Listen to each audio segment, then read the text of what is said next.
Seja bem-vindo, meu nome é Gleiber Félix e esse é o Relata Ayahuasca. E o nosso convidado de hoje é o Roberto Ferreira. Ele vai estar contando um pouco da experiência dele de expansão de consciência e como isso está transformando a vida dele. Espero que vocês gostem. E se você teve uma experiência de expansão de consciência que está transformando a tua vida e você quer compartilhar essa experiência, que pode ajudar muitas pessoas, entre em contato comigo pelo Instagram Relata Ayahuasca. Deixe uma mensagem que eu entro em contato com você e a gente marca para você estar falando o seu relato. Gratidão a todos.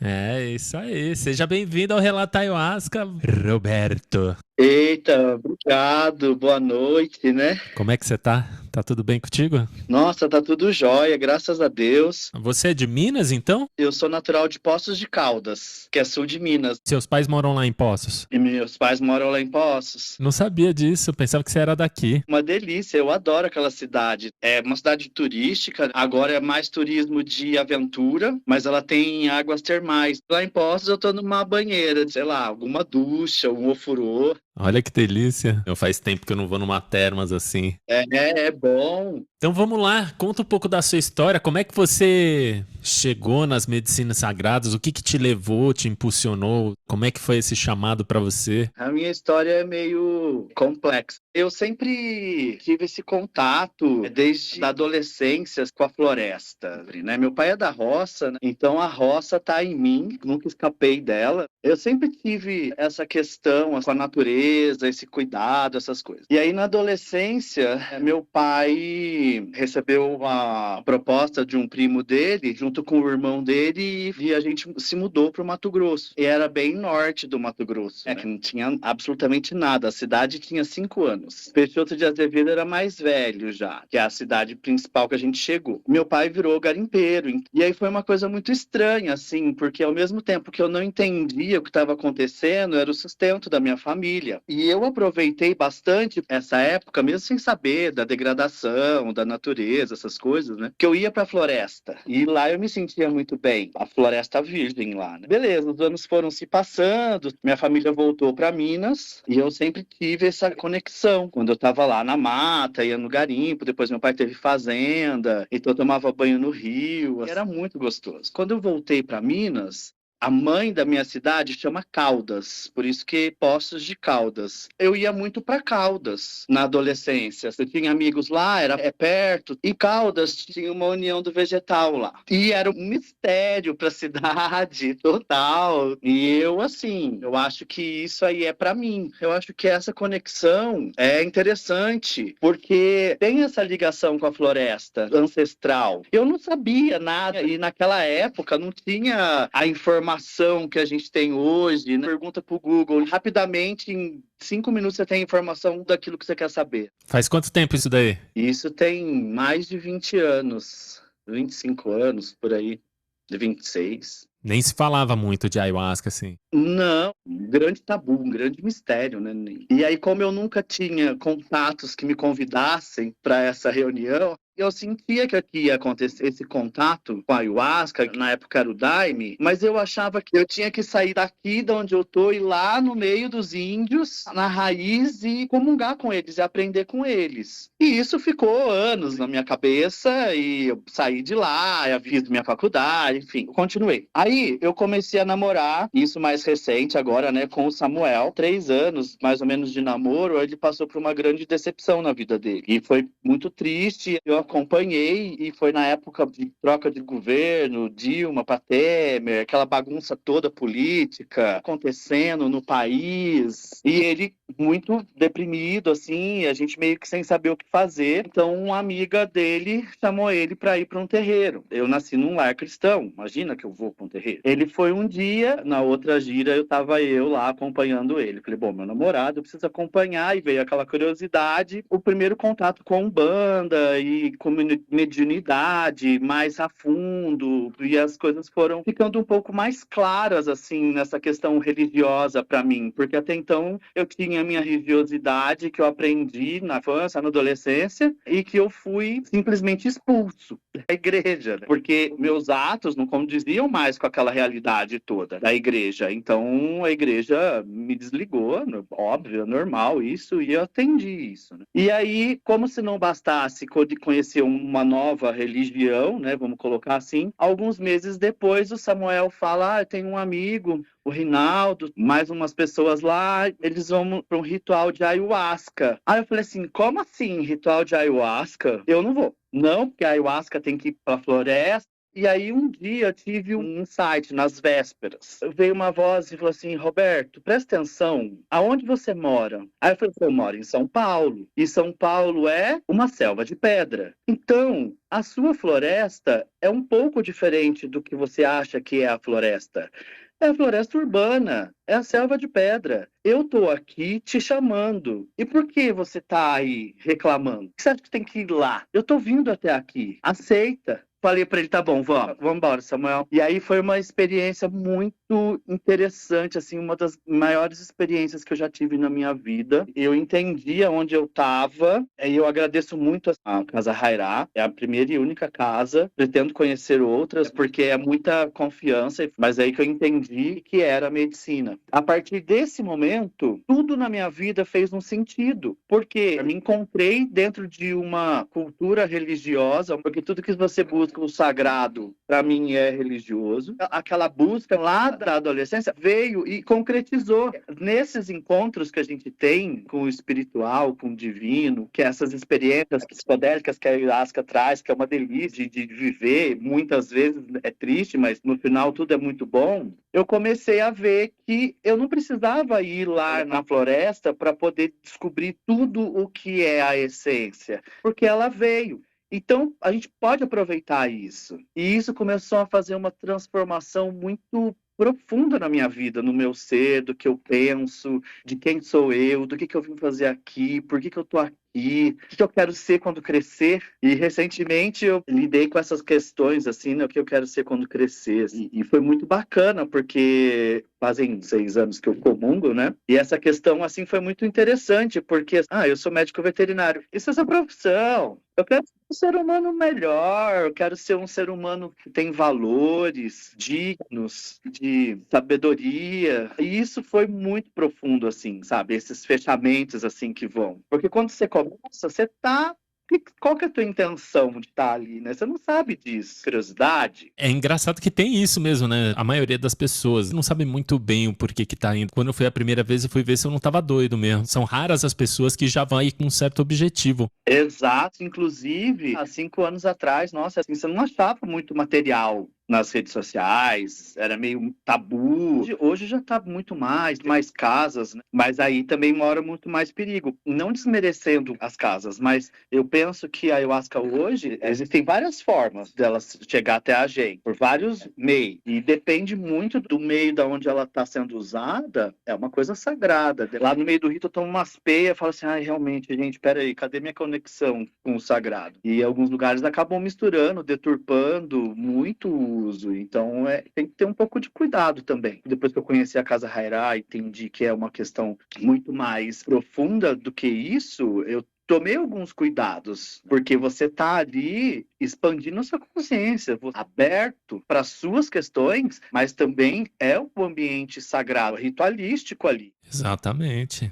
Existe toda uma responsabilidade, né, em cima de cada pessoa que tá ali participando do ritual. Não é brincadeira, né? É uma responsabilidade muito grande, porque você tá lidando com a psique das pessoas. Pode acontecer coisas adversas. Pode ser que alguém entra numa peia muito forte. Tem que prestar muita atenção perante a saúde das pessoas. Parece que é brincadeira, mas não é, né? A gente já viu acontecer várias coisas aí, vários problemas em algumas casas tiveram, com um certo relaxamento, vamos dizer assim. Você relaxou um pouco, deixou de prestar atenção num detalhe, pode acabar com a vida de uma pessoa, tem que ficar muito atento. Ficar muito atento. Além da substância química, tem o lado religioso, que também está sendo trabalhado, está sendo conduzido ali, né? Então, se não tem o preparo das questões fisiológicas, da medicina, do corpo humano, e também das questões espirituais ali, de quem você está chamando, daquela egrégora que está formando, pode acontecer coisas bem perigosas, inclusive a morte, né? A gente já sabe que isso pode acontecer.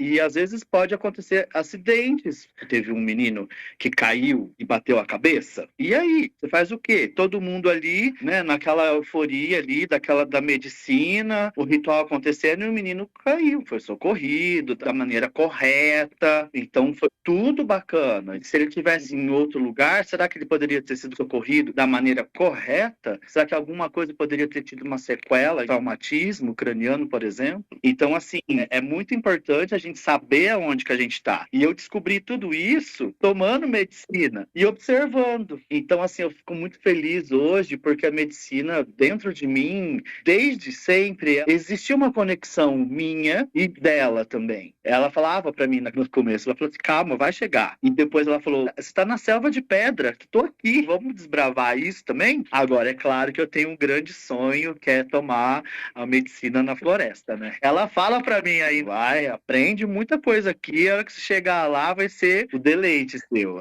É, mas é verdade. Uma coisa que eu ia perguntar pra você, que você acabou abrindo a sua mediunidade. A sua mediunidade abriu antes ou depois da ayahuasca? Como é que foi essa passagem? A família do meu pai, por conta da igreja, eles são mais céticos nessa questão. Apesar que o meu avô, ele antes de se converter, ele foi membro de uma loja maçônica. A família da minha mãe, não. A família da minha mãe é mais católica, então, e eles eram do interior, meu pai também. E a minha avó tinha algumas coisas de curandeira, levar a minha mãe, né, minhas tias, meus tios lá nas curandeiras, nas benzedeiras, minha avó benzia. Eu vejo a minha mediunidade vindo por esse lado mais forte da família da minha mãe. E a minha mãe, ela também tinha alguns dons de mediunidade, mas como ela era muito criança, ela não entendia. E é muito complexo, assim, a mediunidade dela, porque ela via a pessoa morrendo, e a pessoa morria. Então, imagina, uma criança, uma adolescente, né,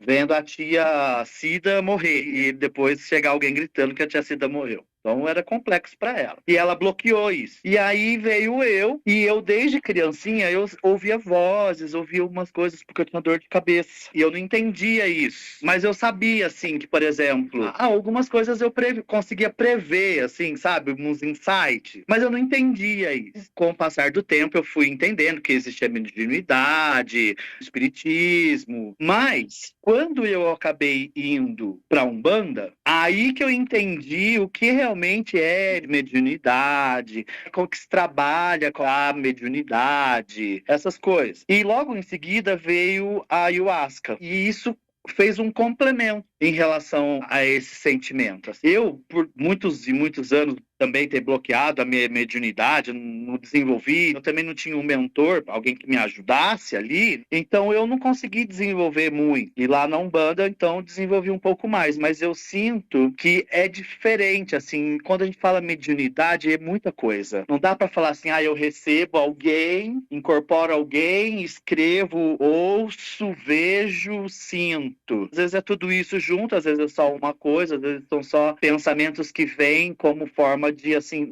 não entra nessa rua que não vai estar bom. E você não entra. Não sai de casa agora. Esqueci a chave, esqueci um objeto em casa, voltei. Então, eu acho que a ajuda da ayahuasca, essas coisas ficando mais claras, assim, para mim, no modo de prestar atenção nesses detalhes, ativar a mediunidade, como você vai ativar e desativar isso, para que você vai fazer isso, que horas que você vai fazer isso. Então, a ayahuasca acabou me ajudando muito nisso, a ter mais controle de verdade sobre. Hoje eu não frequento mais a Umbanda. Frequentei acho que 2 anos e pouco e depois eu parei. Eu estava começando a desenvolver os trabalhos mediúnicos, mas eu não me sentia confortável. Por um monte de questões. E aí veio pandemia, etc. Eu parei. Mas na ayahuasca eu consegui acessar essa mediunidade para mim. A forma como eu vou desenvolver isso a meu favor, mas também a favor do próximo. É bem complexo isso, porque lá no terreiro, eu sempre fiz uma analogia assim. Quando você está lá no terreiro, a mediunidade, as entidades, ela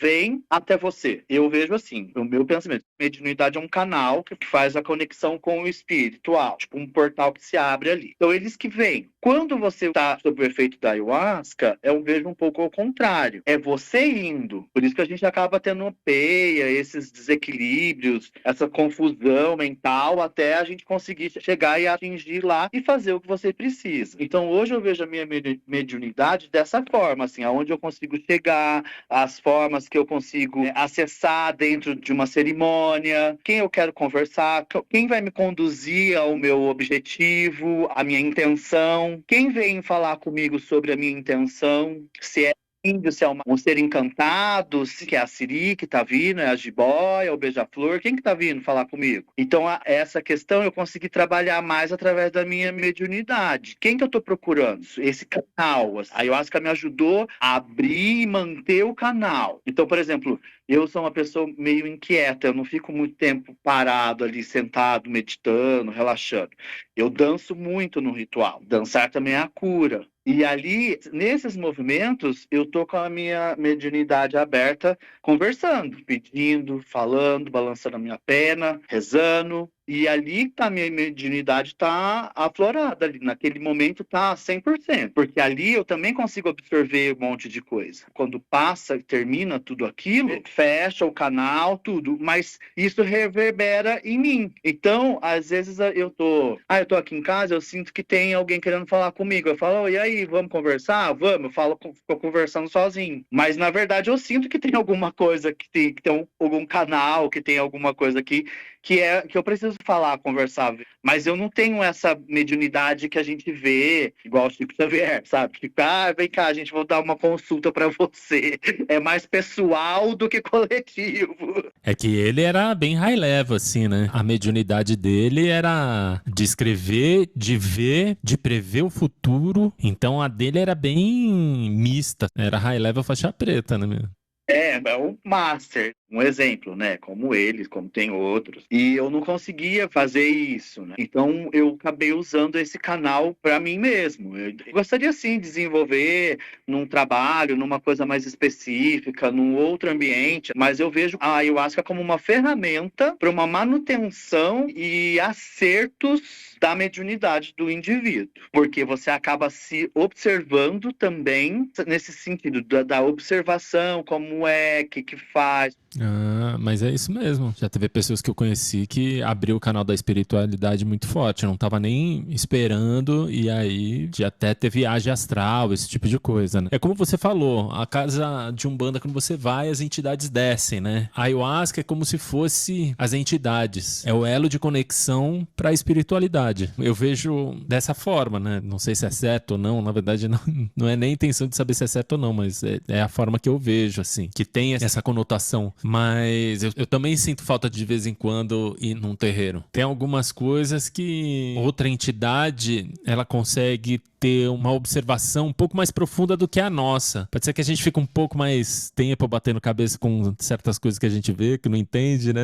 Eu, pelo menos, eu tô dizendo de mim, né? Que eu sou meio cabeçuda. Sim, isso é pura verdade. Eu percebi isso muito, porque assim, olha, na casa que eu vou, tem os líderes, as pessoas que comandam, tá conduzindo ali, os condutores. Existem essas pessoas, mas é você por você. Então você vai aprendendo. Então, por exemplo, uma coisa que foi muito bacana para mim nesse tempo, o que eu aprendi, ter contato com os meus ancestres. Falou, oi, meu vô Ernesto. Oi, vó ô, Voturíbio, Bisa Mariana, como é que vocês estão aí? Tá tudo bem? Tia Lene, coisa linda. Então, é por aí que eu comecei a entender que essa galera toda acaba vindo. Às vezes eu não falo, eu não vejo muito ali e tal, mas na semana, às vezes eu sonho. Às vezes eu sinto a presença muito forte quando eu vou acender minha vela pro anjo da guarda. Você entende? E essa comunicação veio através de um ritual. Teve um rito e eu tava muito nessa questão, assim, do meu conhecimento, assim, de quem sou eu, da onde que eu vou,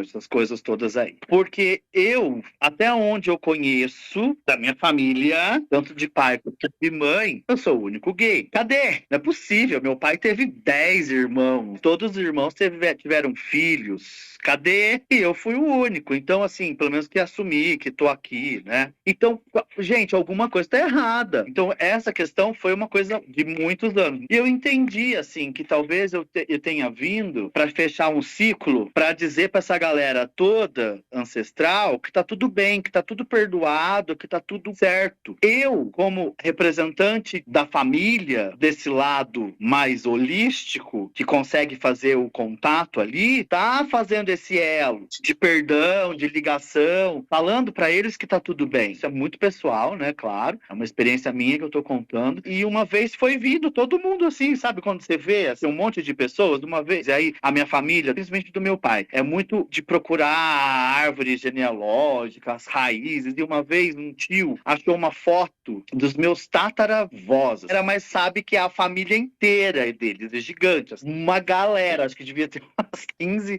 sei lá, no mínimo 25, 30 pessoas ali. Um monte de gente. Eu sabia que tinha um monte de pessoas que estavam vindo, se reuniu, porque eu chamei todo mundo. E aí, o dia que eu entendi que a minha missão era falar pra eles que tá tudo bem, que tá tudo perdoado, que tá tudo bem, que daqui pra frente, o que foi, que a gente vai melhorar, porque a família do meu pai foi extremamente opressora, patriarcado, severo, a ponto de espancamentos, sabe? Que aquela época era muito comum, palmadas na bunda, né? Com varinha de marmelo, cinta. Então eu falei pra ele, tá tudo bem. E é engraçado, assim, porque depois que eu tive essa conversa com os meus ancestres, as coisas ficaram tão diferentes na minha vida, no meu cotidiano, isso é verdade. E algum tempo depois, sei precisar quanto, assim, porque isso aconteceu já faz bastante tempo. Eu conheci uma pessoa e a gente ficou super amigo, e ele é daquela religião messiânica que aplica Jorei. A base disso é a coisa de ancestralidade, né? O acesso à ancestralidade, para a ancestralidade fazer a ponte e você receber de volta as bênçãos. Grosseiramente, basicamente isso.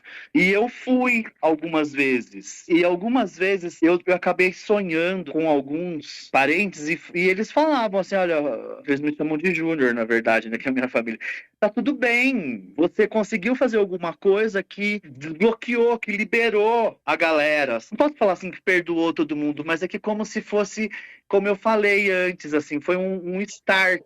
Daqui pra frente vai ser diferente. Tá bom, foi amado, o Ponopono ali na galera, mas mudou. E essa energia que foi emanada reverberou de uma forma muito positiva, que era isso que eles estavam esperando. Que alguém, né, fizesse isso por eles e dissesse que tá tudo bem. E eu consegui atingir esse nível de pensamento, de consciência, através da ayahuasca e estudo, claro, né? E vou atrás, enfim. Uma forma que eu jamais poderia falar ou conversar isso com alguém que ninguém vai entender, mas quem usa a medicina, quem pratica os conhecimentos, tem esse contato mais cedo ou mais tarde. Uma hora se abre, né? Eu tava conversando hoje com uma cliente minha, a gente tava falando sobre hoje o masculino, como é que tá meio perdido, assim, né? Você vê muitas pessoas meio retrógradas, assim, nos sentimentos masculinos, né? Um certo machismo. Hoje em dia tem os red pills. Tá num momento de transição que tá confuso, porque ou é 8 ou é 80, ainda as pessoas não viram o meio termo, né? E a gente tava falando desse processo de cura das pessoas.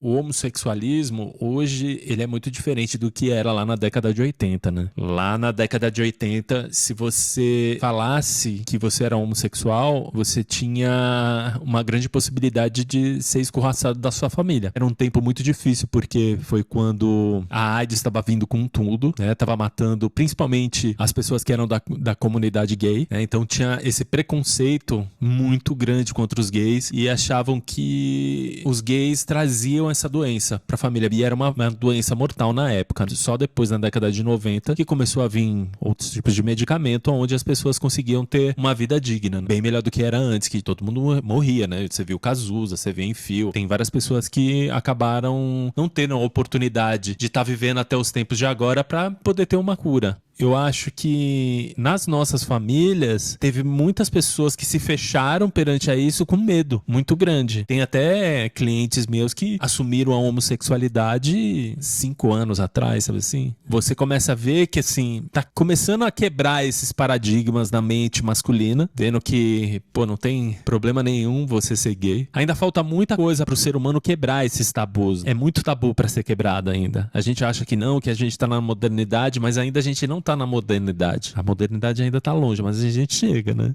É verdade. Nossa, são outros tempos que a gente vive. Eu acho que a espiritualidade, ela também acompanha esses novos tempos. Eu passo por essas experiências a respeito de que você está falando toda vez que eu vou para Minas. Porque lá é muito difícil, porque é muito mais fechado o preconceito. Então eu fico imaginando mais interiores. Assim. Isso aqui pra gente é mais normal. E devido à quantidade de gente que você vê na rua e a informação, você vai vendo e tudo bem. Agora, quando você vai mais pro interior, nas pequenas cidades, e que as coisas são mais patriarcadas ali, realmente, você vê os mais jovens, bem jovens, já com essa postura, sou gay, pronto. Mas os mais velhos, muito reprimidos. E tem muita dificuldade de se relacionar, porque não tem pessoas. E as pessoas que têm fazem aquelas coisas que, sabe, não sou amigo dele, não vou. Então, assim, é muito difícil essa questão do ser homem gay para os homens gays mais do interior do país, né? Então, assim, é muito tênue essa linha, né?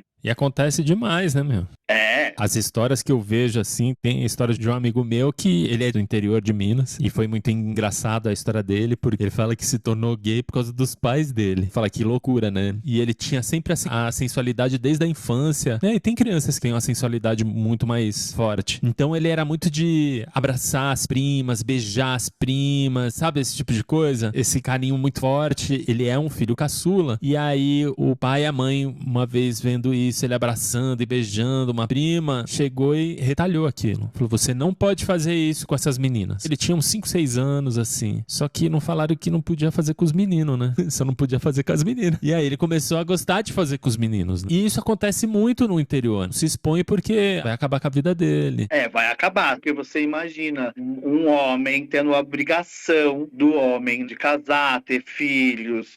Ele pode até ser para casar e ter filho com outro homem. É difícil e ele não poder expressar isso, ter que reprimir isso e constituir uma família, ele vai ser infiel com essa mulher. Ele não vai conseguir expressar toda a felicidade dele. Ele vai ter o amigo dele lá que vai acontecer algumas coisas. Infelizmente isso acontece. Eu espero que com as informações, com tudo, fique melhor, mais fácil das pessoas hoje.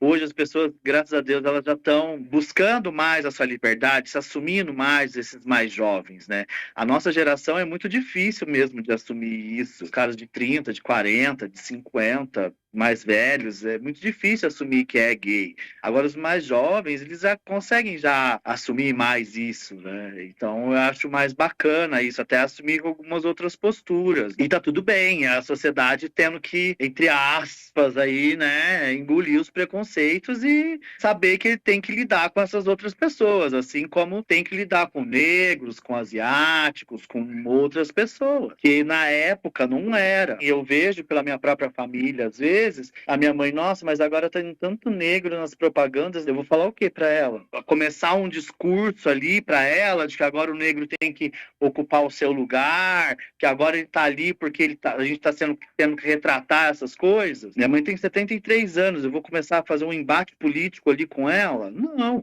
Eu, carinhosamente, então eu chego e falo, mãe, é bonito, né? A pele negra, o cabelo negro é bonito, o que a senhora vê esvoaçante e acha que aquilo ali é esvoaçante, aquilo ali é a cultura deles, é a coroa deles, é o poder deles, é a raça deles que são assim. O nosso não, eu sou careca. Olha pra você ver como eu sou careca. E isso porque meu pai é moreno, a minha irmã é morena, temos negros na família, né, mais dos ancestres, tem um pouco de tudo. Então, tem um lado europeu? Tem, forte? Tem, português, italiano, mas as pessoas esquecem que tem um lado negro também na raiz. E aí, assim, eu tento orientá-los agora. Olha, não é assim mais que se fala, a gente precisa reparar essas coisas que aconteceram, porque isso foi um erro. É um ser humano. Temos que reparar isso. Por isso que está aparecendo bastante negro, por isso que agora você vê as novelas falando de tema gay, gays que são reprimidos. A gente é branco, a gente teve uma oportunidade que muitas vezes as pessoas não tiveram. Por conta desses pensamentos que a gente teve que a gente foi aprendendo errado, que veio alguém que ensinou a gente tudo errado. E então a gente precisa entender. Aí ela fica lá meio sem graça, eu fico feliz por dentro porque eu sei que ela entendeu. Na outra vez que eu vou visitá-lo, repete. Então, assim, é complexo essas questões. Aí você fala assim, pô, ela não sabe? Ela não quer entender? O que tá acontecendo? Não é aquela pressão. É um hábito que se tem de muito tempo e um hábito de tantos anos, assim, ela tem 70 e poucos anos, não muda do dia pra noite, né? Demora. É isso, sabe? É a mesma questão quando eu falo pra eles de ayahuasca, de rapé, até da própria Umbanda. Mas quando eu falo dessas medicinas, isso ali pra eles é uma coisa de outro mundo. Onde que eu tô? Que droga que é essa? O que tá acontecendo? Mas quando eu mostro pra eles o efeito disso na minha vida, das atitudes, da mudança que eu fiz na minha vida, e que a partir de tal fase da vida, quando eu comecei a descobrir, a ir atrás, a estudar as medicinas, que mudou, aí eles param e observam. O meu pai, a gente não tem esse assunto. Mas a minha mãe tem curiosidade. Mas só que quando a minha mãe era mais jovem, ela trabalhou num posto de gasolina, né? Imagina, nos idos de 70, 60, 70. Trabalhava no posto de gasolina, era petrolão puro que cheirava, né? Então ela ficou muito alérgica, principalmente agora. Então cheiro, qualquer cheirinho, ela fica ruim, muito ruim. Então quando eu falo que tem o rapé, que tem, por exemplo, incenso, é uma coisa para ela até brinca de vez em quando. Eu não sei como que eu vou pro céu, porque lá no céu tem incenso e eu não gosto de incenso. Aí eu falo, mãe, o que Deus falou quando que vai levar a gente? Transformado. Então ele vai transformar a senhora e vai fazer a senhora gostar do incenso. Então fica tranquila. Eu vou falar pra ela, claro, mãe, então a senhora não pode ir pro céu, vai ter que ir pro inferno. Aí no inferno tem o quê? Cheiro de enxofre, ela vai aguentar? Pior, né? Então ela tem essa dificuldade em participar de um ritual por conta dessas coisas, cheiros. Né? Toda vez que eu tenho a oportunidade de contar alguma experiência para ela, algum insight que eu tive, e também quero saber dos ancestros, a gente tem um papo muito bom, assim. Esses preconceitos são quebrados, ela deixa de lado essas bobeiras dela, né? E a gente tem um papo muito bom. Até meu pai, por exemplo, às vezes eu peço pro meu pai contar algumas histórias lá, quando ela era criança, do avô, da avó. A minha família sempre teve, sabe, esse lado de contar as histórias, os causos de família. Né? E eu acho que com a ayahuasca, depois que eu comecei a tomar, parece que fez mais sentido essas histórias, parece que ficam mais vívidas, mais emocionantes de saber, né? E aí eu começo a ver, assim, que o avô, que tipo assim, meu tio-avô, fulano, ele tinha um hábito lá, e aí de repente eu tô vendo que aquele hábito reflete na minha vida, entende? Então, assim, é muito legal, porque você acaba fazendo esses links, assim, coisas que talvez eu não pensasse nisso antes, por esse exercício de estar lá, procurando saber, se encontrando ali com isso, acho que isso vem mais à flor da pele, né? No lado mais mediúnico, espiritualizado da coisa. Aí você consegue ter uma visão mais legal. Né? Eu acho que quando a gente tem essas experiências de expansão de consciência com a ayahuasca ou com qualquer outro tipo de enteógeno, eu acho que essas medicinas acabam trazendo muito a gente pro presente, pro agora, né? Tanto é que você estava falando que você observa mais os detalhes, assim, não é a hora de sair agora. Então, porque você tá no estado presente. Porque se a gente ficar com a cabeça voada, vai fazendo as coisas e não tem essa percepção, né? Igual você tava falando de questionar, assim, o que aconteceu na sua família, porque tudo aquilo que acontece com a sua família vai passando pelas gerações. Você pode ter um entendimento muito mais profundo daquilo que você é, sabendo da onde veio, né? Certas coisas, manias, o que seja, né? Percepções. Eu acho que abre muito esse caminho. É até meio místico, assim, que você fala, caraca, né? Tava tudo aqui e eu não conseguia observar isso, né? Como é que eu não conseguia ver isso que estava na minha frente, que eu posso estar trabalhando com isso e transformando a minha vida, né? E a vida de toda a minha ancestralidade, porque a sua cura está sendo a cura da tua mãe, a cura do teu pai, no tempo deles. Eles não precisam tomar ayahuasca, mas só de você estar indo, de você estar conversando, de você estar colocando um ponto de vista diferente, já é uma maneira deles terem uma outra reflexão sobre certos assuntos, sobre certas questões na vida. Acaba sendo uma cura coletiva, né? Eu falo que quando a gente tá se melhorando, essa melhora interna acaba refletindo em quem tá ao nosso redor. Ah, com certeza. Num dos últimos, no ritual que eu fui, quase um mês mais ou menos, eu tive um insight muito bacana e depois até conversei com o PP a respeito disso e eu vi uma cara de espanto nele, também acho que ele nunca tinha pensado nisso. Porque assim, ó, vou tomar ayahuasca, vou ficar curado. O que é cura? O que é isso?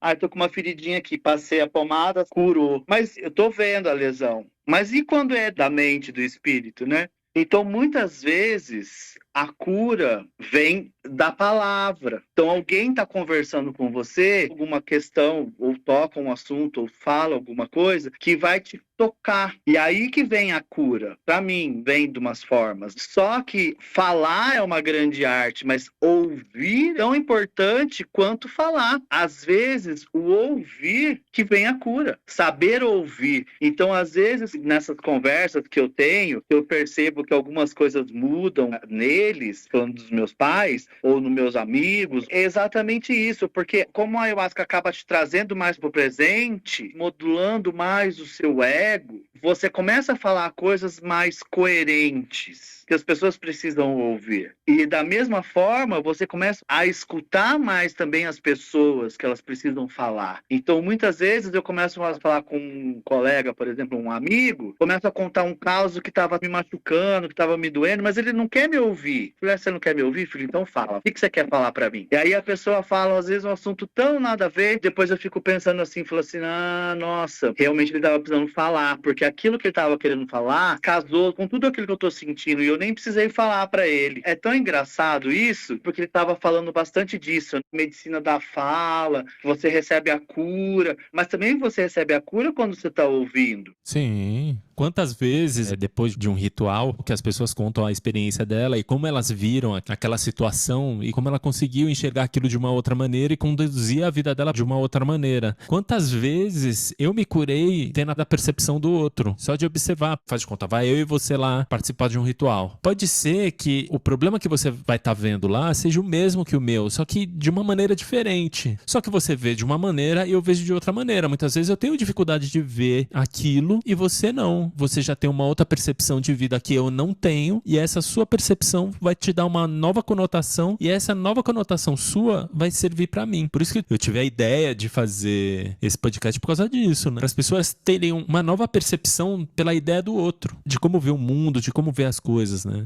Ah, é a pura verdade, meu. É a pura verdade. A gente é muito engraçado essa questão, né? Porque assim, a gente se tornou muito imediatista, né? Principalmente agora das mídias e tudo mais. O autocuidado, ele é importante. Mas o cuidado com o outro também é importante. Então, às vezes, você está deixando de se cuidar para cuidar mais do outro. Então, isso precisa ser revisto. Às vezes, você está se cuidando mais do que cuidando do outro. Opa, isso também precisa ser revisto. Porque tem que ter uma harmonia ali para que todo mundo fique bem. A gente passou por uma pandemia onde a gente ficou trancado, muitas vezes ficou trancado consigo mesmo. Eu conheço pessoas que ficou 3 meses trancada. Então, assim, isso que aconteceu com elas? Nós somos muito comunicativos, gostamos de abraçar, tocar, falar. E acabou, não teve mais isso. Entregou tudo aquilo que estava de ruim dentro da gente e botou para fora de uma certa forma. Então, hoje, por exemplo, a comunicação está mais difícil entre as pessoas, porque as pessoas se retraíram, expandiram e virou outra coisa. Eu vejo isso por mim mesmo. Eu, por exemplo, no bloquinho de carnaval, 1000 pessoas ali ao meu redor, eu não falei com ninguém. Fiquei lá assim, tronho.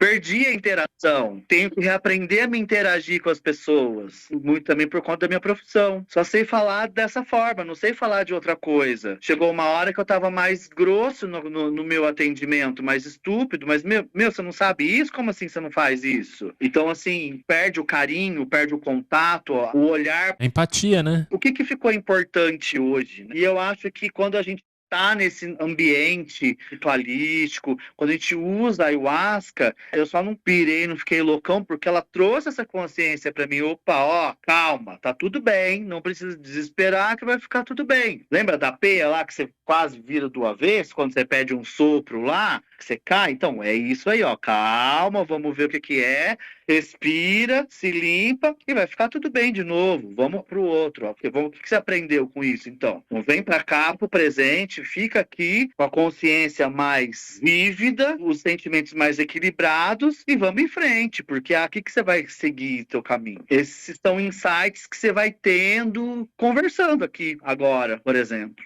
Mas é isso mesmo. Aí, viu como foi bom? Mas gratidão, irmão, de você tá com esse seu tempo, tá falando da sua experiência aqui pra gente. É muito bom de ver esse trabalho que você vem fazendo. Eu sou uma pessoa que observo muito, tenho oportunidade de ficar um pouco mais tempo junto, então eu conheço um pouco mais sobre você, né? Então a gente vai vendo toda essa mudança interna que a gente vai tendo e se tornando uma pessoa mais leve, né? Cada vez melhor. Gratidão pelo teu tempo aqui.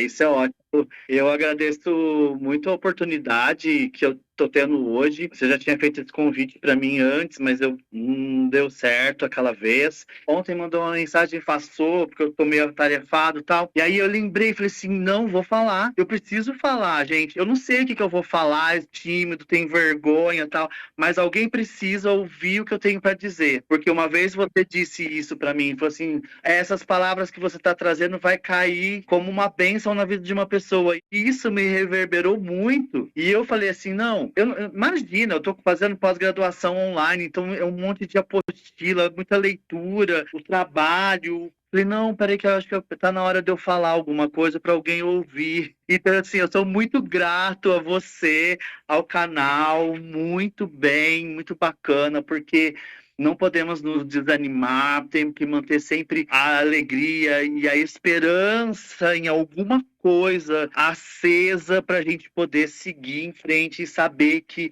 mesmo com as dificuldades, mesmo com as adversidades da vida, as intempéries, com tudo isso, a gente tem alguém a quem recorrer. A gente tem uma esperança maior. Vai dar certo, vai.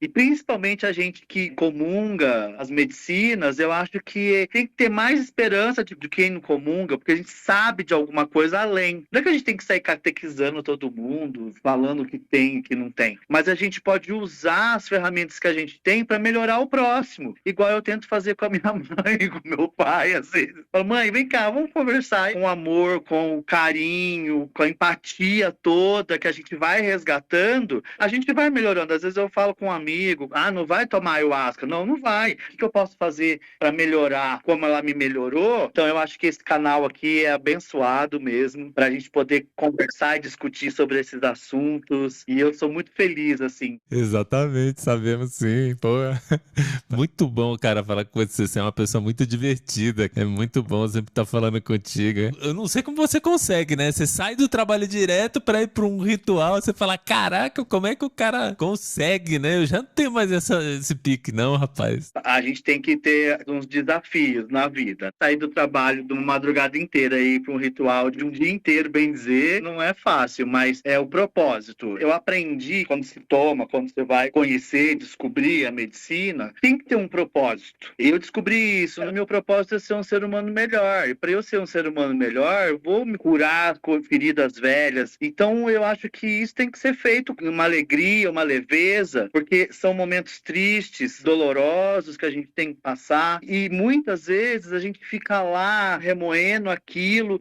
e é 1, 2, 1 mês, 1 ano de ritual remoendo aquilo e você esquece que simplesmente você só tinha que deixar aquilo passar. Já foi, você já falou, já perdoou. Então deixa aquilo para trás, ressignificar aquilo. Eu aprendi muito quando eu terminei meu último relacionamento a ressignificar as coisas, a ressignificar o carinho que eu sinto pela pessoa, a ressignificar o respeito, a relação que eu tenho. A minha intenção é essa, ressignificar, melhorar. Nada é sem dor, sem sofrer muito. É do ser ser humano isso. O livre-arbítrio, eu acho que às vezes traz isso um pouco, o sofrimento das coisas. Então, saber escolher e ter uma orientação melhor, divina, é fora de série. Mas muito bom. Gratidão pelo teu tempo, pelas suas palavras. Que sua palavra reverbere em muitos corações aí, que ajude muitas pessoas. Me ajudou e me ajuda sempre. Gratidão, irmão. Ah, gratidão, eu que agradeço. Um grande beijo, um grande abraço aí para todo Com mundo. certeza. E é isso. Não desanima, vamos em frente. A vida é muito bonita. Se a gente tem a oportunidade de estar acordado, por pior, descabelado, aí tem que agradecer. Ah, como que tá? Tá ótimo, eu tô vivo. Acordei hoje, tô maravilhoso. Capenga lá, mas tá, eu tô bem. E é assim que a gente tem que viver a vida. Tem que ver sempre o lado bom da vida, né? É isso que a gente esquece, de ver o lado positivo. Mas é isso aí. Gratidão, irmão. Gratidão, querido.